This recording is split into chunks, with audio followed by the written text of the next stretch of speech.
Será que o Lula realmente concedeu indulto para o Daniel Silveira sem perceber? É isso que o doutor Paulo Faria, o advogado do Daniel Silveira, requereu ao Alexandre de Moraes, requereu a concessão do indulto com base no decreto presidencial número 12338, do dia 23 de dezembro de 2024. Como vocês sabem, todo final de ano, na época de Natal, alguns dias antes do Natal, o presidente da República publica um decreto presidencial de indulto, estabelecendo as condições e dizendo quem é que vai ter direito e quem é que não vai ter. Essa aqui foi a nota à imprensa que o doutor Paulo Faria lançou, informando os fundamentos que ele utilizou para requerer esse indulto. E ele ainda tirou uma onda com a cara do Lula, dizendo o seguinte: a defesa acabou de enviar ao relator da execução penal, 32 no STF, o pedido formal para concessão do benefício, parará, parará. E importante, queria agradecer ao excelentíssimo presidente da República, Luiz Inácio Lula da Silva, por corrigir a maior injustiça já vista na história desse país. Então, o doutor Paulo Faria ainda tira uma onda com a cara do Lula. Vamos ver, então, se esse decreto realmente abarca integralmente a situação do Daniel e se realmente o Lula deu aquele mole federal. Segundo o decreto, vou colocar aqui, olha, artigo 9º do indulto.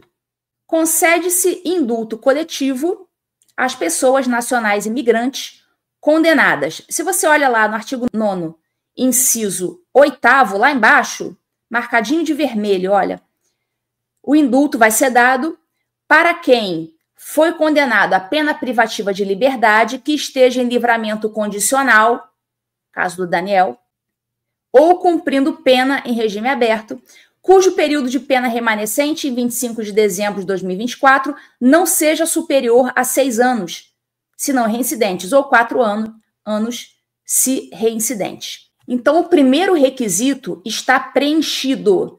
No dia 23 de dezembro, o Daniel se encontrava em livramento condicional, que é a hipótese aí do decreto, como vocês viram.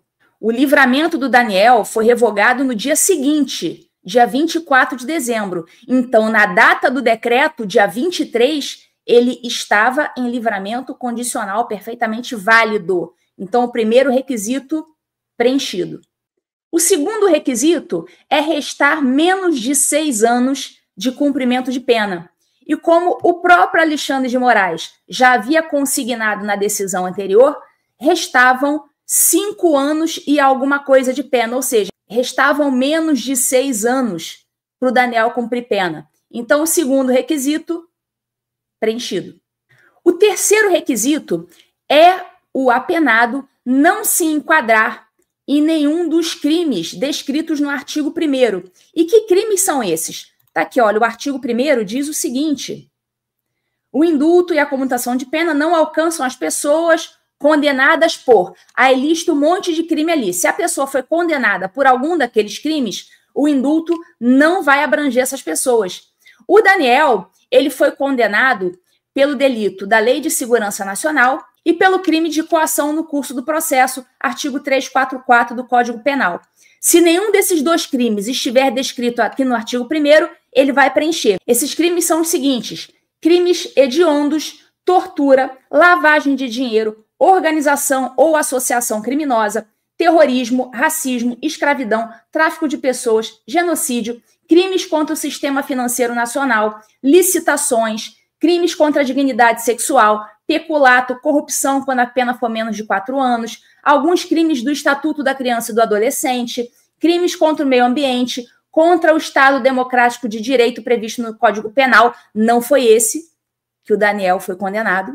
Que mais? Abuso de autoridade, Maria da Penha, tráfico de drogas, alguns crimes do Código Penal Militar. Ou seja, de tudo aqui que eu descrevi para vocês, o Daniel não se enquadra em nenhum deles. Lembrando que eu vi gente no Twitter dizendo: mas ele foi condenado por crime contra o Estado Democrático de Direito. Não foi. Ele foi condenado com base na Lei Antiga de Segurança Nacional. Crimes contra o Estado Democrático de Direito são os tipos penais novos, descritos no Código Penal. E o único crime do Código Penal pelo qual ele foi condenado foi coação no curso do processo, que não é crime contra o Estado Democrático de Direito. Portanto, o terceiro requisito, preenchido.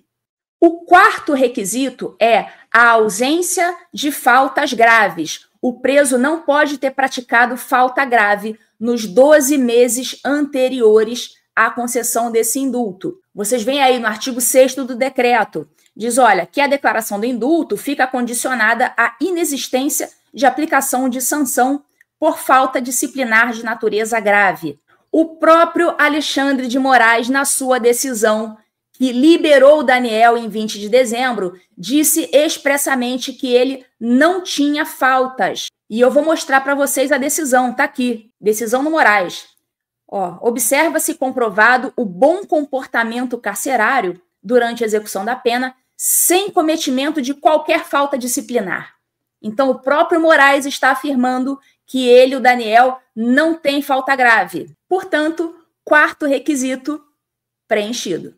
Você pode me dizer assim, mas Ludmila, depois da liberação do Daniel, o Moraes acabou revogando aquele livramento porque o Daniel teria ido ao hospital sem autorização judicial, o que é um absurdo, né? E também teria ido a um shopping num dia de domingo, quebrando uma das condições do livramento. E você pode me perguntar o seguinte, isso não seria uma falta grave a ensejar a vedação do indulto? A consequência do descumprimento das condições do livramento condicional não é o reconhecimento de uma falta grave. A consequência é a revogação do livramento. E isso efetivamente aconteceu. O Moraes efetivamente considerou descumpridas as condições do livramento, ele não aceitou a ida do Daniel ao hospital e ele não aceitou a ida do Daniel ao shopping no domingo. Ele considerou isso uma quebra do livramento condicional. E a consequência da quebra do livramento não é o reconhecimento de uma falta grave. A consequência é a revogação do livramento condicional. E isso não sou eu que estou dizendo, é o próprio STJ, que tem amplíssima jurisprudência dizendo que a consequência da quebra do livramento é a revogação do livramento e não o reconhecimento de faltas graves. O STJ, em várias decisões, e eu vou mostrar aqui pelo menos duas para vocês, em várias decisões, diz que o livramento condicional tem regras próprias. Então, só há de se falar em falta grave quando o sujeito está ali no regime fechado, semiaberto ou aberto, cumprindo a sua pena, e não quando ele está em livramento condicional, que tem regras próprias. E eu vou mostrar aqui para vocês duas decisões do STJ falando isso. Isso não é coisa da minha cabeça. A decisão de 2022, decisão recente, setembro de 2022, ministra Laurita Vaz, relatora. Ela diz o seguinte, olha, não configura falta grave a hipótese de cometimento de novo crime no curso do livramento condicional e diz o seguinte, não há previsão legal de outras sanções que não a de suspensão ou revogação do livramento condicional. Ela diz, olha, inadmissível ante o princípio da legalidade estender a essa hipótese a possibilidade de configuração de falta grave e de todos os consectários que lhe são inerentes. Então, ela está dizendo, não cabe reconhecimento de falta grave quando o sujeito está em livramento condicional, porque a consequência é a revogação e não o reconhecimento da falta. Vou colocar aqui outra decisão. Nesse caso, relator, ministro Sebastião Reis Júnior. Ele diz o seguinte, o livramento condicional ostenta a peculiaridade de ser um benefício que, embora submetido à disciplina regular da execução penal, é usufruído integralmente fora do sistema prisional, característica que determina tratamento específico. Portanto, inexiste previsão legal de outras sanções que não a suspensão e a revogação do benefício. Inadmissível, assim, ante o princípio da legalidade, usa até as mesmas palavras, né? Estender a essa hipótese a possibilidade de configuração de falta grave. Em outras palavras, então, resumidamente, Daniel, ainda que tenha tido o seu livramento condicional revogado pelo Alexandre de Moraes, isso não vai poder ser considerado uma falta grave com base na própria jurisprudência do STJ, o que significa dizer que ele continua sem ter faltas graves na execução da sua pena. E, portanto, o quarto requisito, inexistência de faltas graves, permanece preenchido. O Moraes revogou o livramento do Daniel no dia 24 de dezembro, ou seja, no dia da publicação do decreto, dia 23 de dezembro, Daniel estava em livramento condicional válido.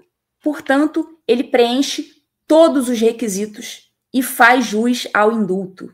Lembrando que o Daniel já havia recebido a graça presidencial na época do presidente Bolsonaro. No caso desse decreto, trata-se de um indulto coletivo. Então, o STF não vai poder criar aquela alternativa de considerar esse decreto inconstitucional, porque esse decreto não foi destinado a uma pessoa apenas. É um decreto que abrange todas as pessoas que preenchem esse requisito. É um decreto de indulto coletivo. Então, o STF não vai poder invalidar esse decreto. Toda a argumentação jurídica sobre esse caso você viu aqui nesse vídeo. E eu também vou publicar ainda hoje um artigo no Substack com toda essa argumentação jurídica para você que quiser ler e salvar. O artigo ele vai ficar aberto a não assinantes do Substack. E você pode acessar no link que eu vou colocar depois aqui nesse vídeo. Se você considera que esse meu trabalho tem alguma relevância e deve continuar, considere a possibilidade de se tornar membro desse canal, clicando aqui na descrição do vídeo, ou assinar o Substack. Mas, enfim, eu não acredito que o Alexandre vá seguir a lei, nem a jurisprudência consolidada sobre o assunto, porque isso vai beneficiar o Daniel. Eu acredito realmente que ele vai usar da criatividade para manter o Daniel preso. Mas, enfim, vamos torcer para que dessa vez eu esteja errada.